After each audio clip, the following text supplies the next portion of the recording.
winter sun was low, the sky washed in pale blue as the last of the evening chill crawled across Sparrow Creek subdivision.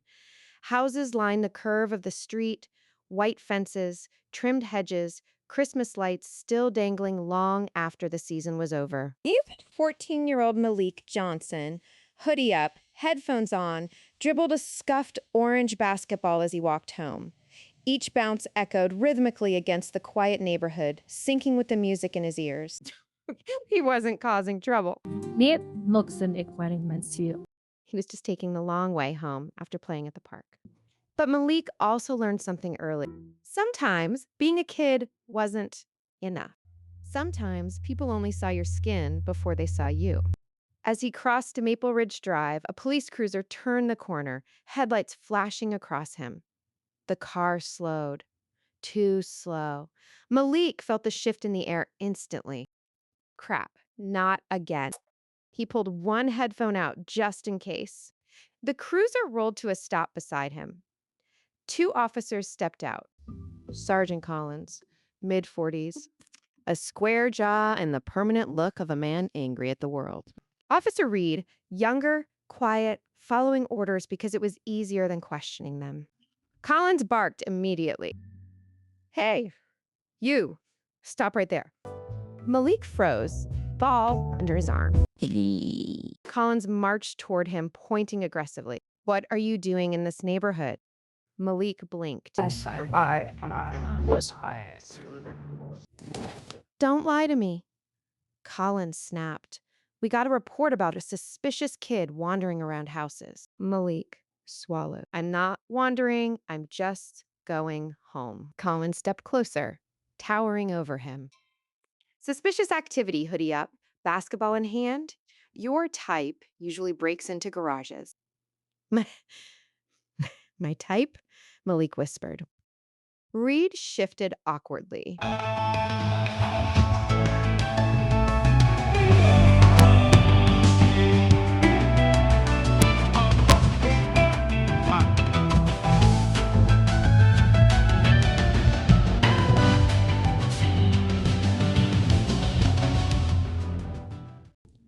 Quiet, Reed. Collins snapped. I know exactly what's going on here. Collins jabbed a finger at Malik's chest. You don't belong here, so don't play smart with me. Malik's breath caught in his throat.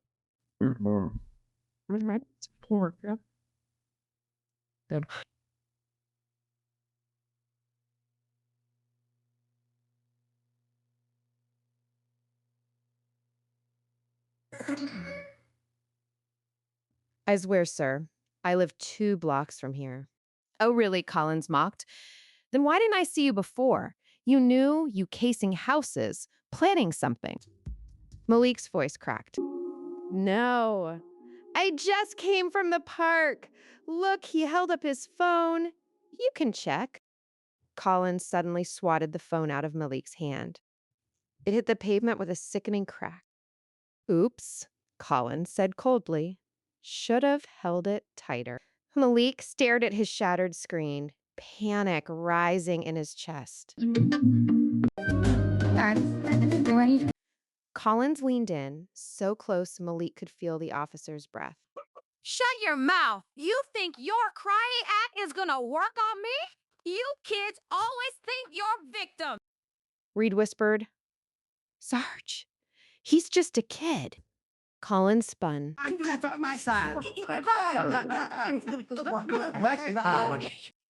He turned back to Malik. You want to be treated like an adult? Fine. He grabbed Malik's arm. Hands behind your back. Malik's heart slammed inside his chest. What did I do, Edward? Bless resisting, Collins snarled, and lying to an officer. I'm not resisting, Malik cried. Please, my house is right there. 8. A liar and a smart mouth. Collins grinned. Bad combination. Malik's eyes filled with tears. Please, please don't do this, whore. Then Collins said something so cruel, so dehumanizing, that Reed physically flinched. He didn't use a curse word. He used something far worse, a word that had been used to degrade and break Black boys for generations. Malik froze. His world shrank to a pinpoint. He whispered, voice trembling. Now that one's too unright. Collins laughed. Oh, yeah? And what's your dad gonna do? Ground me? Spare me? Reed finally stepped forward. Sarge, seriously, let's just check his address. And go. Collins shoved him back. I'm handling this. He grabbed Malik by the hoodie, pulling him forward. You're coming with me. We're running your ID and maybe your whole family's ID while we're at it. Malik's knees trembled. He wasn't going to cry. He wasn't going to give Collins the satisfaction. Ram. But then a deep voice cut through the icy air. One of you? Let go of my son. Collins froze. Reed froze. Malik whipped around. Standing at the corner of the street was a tall, broad-shouldered man in a dark overcoat. Badge clipped to his belt. Calm face, controlled fury. Chief Raymond Johnson, the newly appointed commander of the entire police department. A man Collins had only heard rumors about running a pie or root net out of the boy he was manhandling. Collins swallowed. That Chief Johnson said slowly, stepping forward, is my son. Reed immediately released his grip. Collins' hand remained frozen midair. Chief Johnson's voice hardened. And I'd heard every single word you just said. Neighborhood went silent. Malik breathed for the first time in minutes. His father placed a protective hand on his shoulder. Son, he said quietly, are you hurt? Malik shook his head, tears threatening. Collins tried to recover, birth, and Delian Gahani. No, Collins Chief Johnson snapped. What he fits is a racist stereotype you've been hiding behind for years. And today, you picked the wrong child. Collins opened his mouth. Chief, please, this is a misunderstanding. Chief Johnson stepped so close their noses nearly touched. I am your new commanding officer, and you are about 10 seconds from losing your badge. Collins went pale. Reed tried again, whispering. The one fin. Sir, I swear, I don't want any of this. Chief Johnson nodded. I know, and we'll discuss that. But as for your partner in... His eyes locked on Collins. This won't be a discussion. Malik watched, stunned, as the balance of power shifted like a snapped rope. Grande Coltains and Natier Twice were the walks of a Merlian trust. For the first time, Sergeant Collins angry, loud, unstoppable, looked afraid. Very afraid. Chief Johnson squeezed Malik's shoulder gently. Don't wait in the class. Malik hesitated. Dad, let him get away with it. His father nodded once. Malik walked toward his father's unmarked SUV, heart pounding. Behind him, he heard 4 words he'd never forget. Sergeant Collins is here. The air around them felt heavier as Malik walked to the SUV. He kept one hand on the basketball, the other pressed against his chest where Collins had grabbed his hoodie. His legs still shook, but each step away from that officer felt like he was taking his life back an inch at a time. He opened the passenger door of his dad's unmarked black SUV and slipped inside. The seat was still warm from the afternoon sun. He closed the door but didn't slam it. He just let it latch quietly. Through the windshield, he could see everything. His father. Sergeant Collins. Officer Reed. The patrol car. Chief Johnson stood tall, coat open just enough to show his badge and sidearm, but he didn't rest his hand on the weapon. He rested it on his belt. A deliberate choice. Authority, not threat. Collins tried to stand firm, but his breathing gave him away. Chief, I swear, Collins started, we got a call. Suspicious youth. Dark hoodie. There was reason to suspect. You had reason to ask questions, Chief Johnson cut in. You did not have reason to humiliate, threaten, or put your hands on a child who wasn't resisting. He raised his voice, Collins argued. He got smart with me. And Chief Johnson's eyes flashed. He was scared, he said. You know what fear looks like. You've been an officer for 18 years. Don't play dumb with me. Reed shifted uncomfortably. Sir. I tried to calm things down, Reed said. I told him maybe we should just check the address. And you let it go on, Chief Johnson replied, not unkindly, but firmly. You let him keep going, even after he said that word. Collins flinched. That word, Chief Johnson repeated, voice low and tight, was meant to reduce my son to less than human on a public street in a neighborhood he actually lives in. Collins swallowed hard. It slipped, he muttered. I was angry, and it slipped. Chief Johnson stared at him. Rage doesn't create new words, he said. It reveals the ones already inside you. Reed looked down. A light wind brushed through the trees. Somewhere, a dog barked. A car door closed 2 houses down as a neighbor peeked from behind curtains. People were watching. Chief Johnson took a slow breath. Sergeant Collins, he said, finally turn around and place your hands on the hood of the car. Collins blinked. Night. You heard me. Collins laughed nervously. You can't be serious. I'm your senior sergeant. You need me. Chief Johnson stepped closer. What I need, he said calmly, is a department that doesn't terrorize children. Hands on. The hood. For a moment, it looked like Collins might refuse.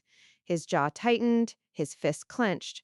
Pride, ego, years of getting away with things, all of it screamed at him not to obey. That there was something in Chief Johnson's eyes that reminded him. You disobey a chief on the street and you're not just reckless, you're done. Collins turned slowly and placed both hands on the cool metal hood of the patrol car. Reed watched, stunned. Chief, are we arresting him? Reed asked. For now, Chief Johnson said, we're detaining him.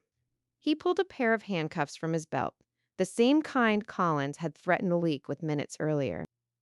You are being detained pending an internal investigation, Chief Johnson said, snapping the cuffs around Collins' wrists, for excessive force, harassment, and use of racist language while on duty.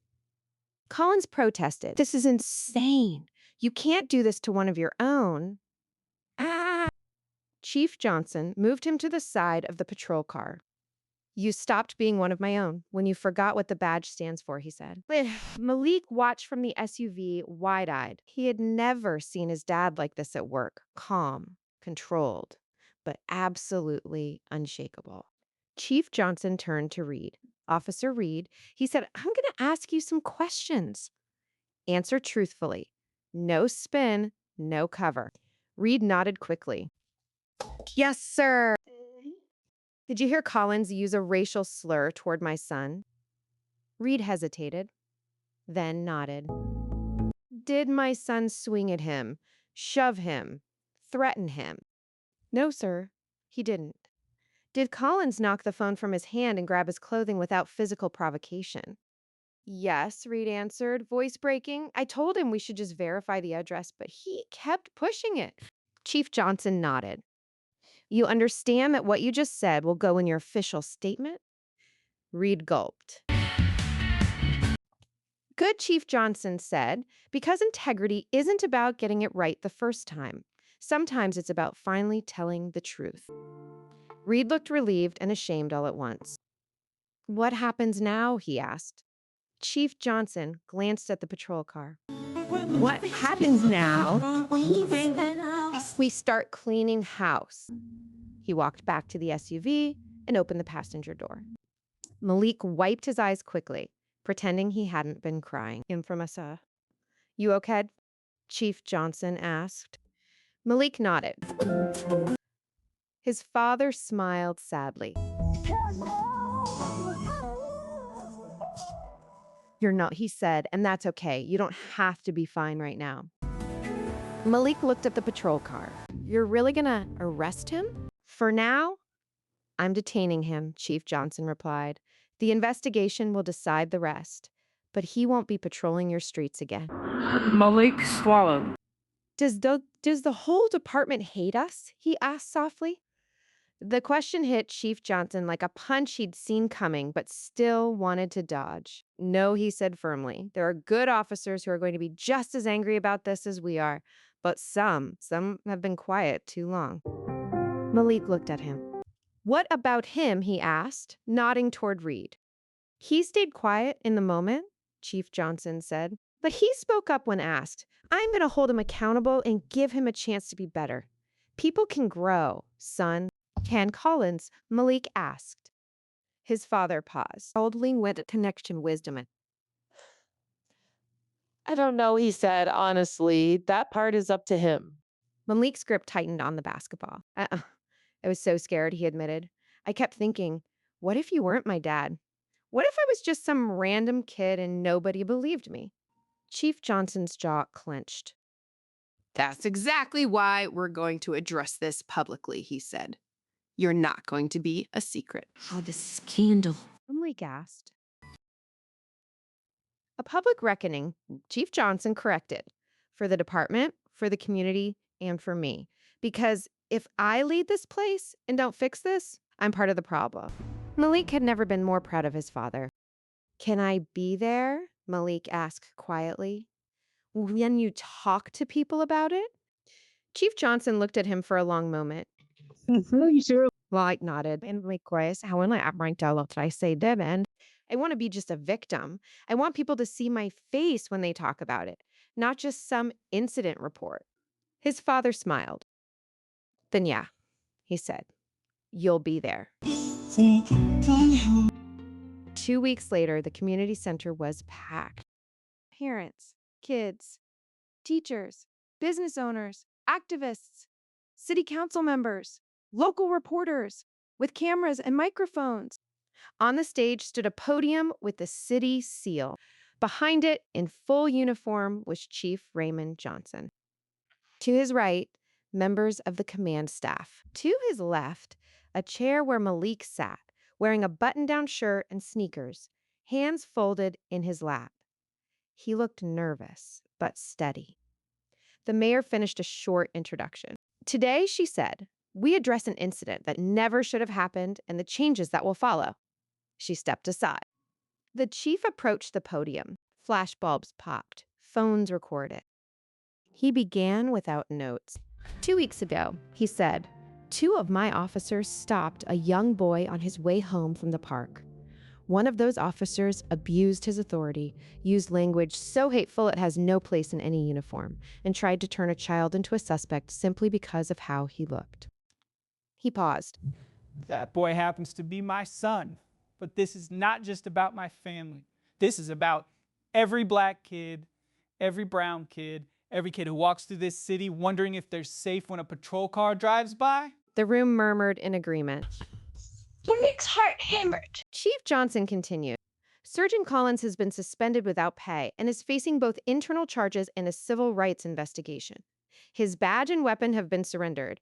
He will never patrol our streets again. Reporters scribbled furiously. And to 50 Reed, the chief went on, could have done more in the moment, but he chose honesty in the aftermath. He is on probation, undergoing mandatory bias training, and has been reassigned to a community engagement unit where he will listen more than he speaks. Reed sat among the officers, eyes down, clearly humbled. From this day forward, Chief Johnson said, voice rising, every officer in this department will undergo intensive training focused on de-escalation, racial bias, and youth engagement. Body cams will be mandatory on all stops, and every complaint will be reviewed by a civilian oversight board, not just by us, but by you. Applause broke out. This badge, he said, touching his chest, is not a shield to hide our flaws. It is a promise to protect.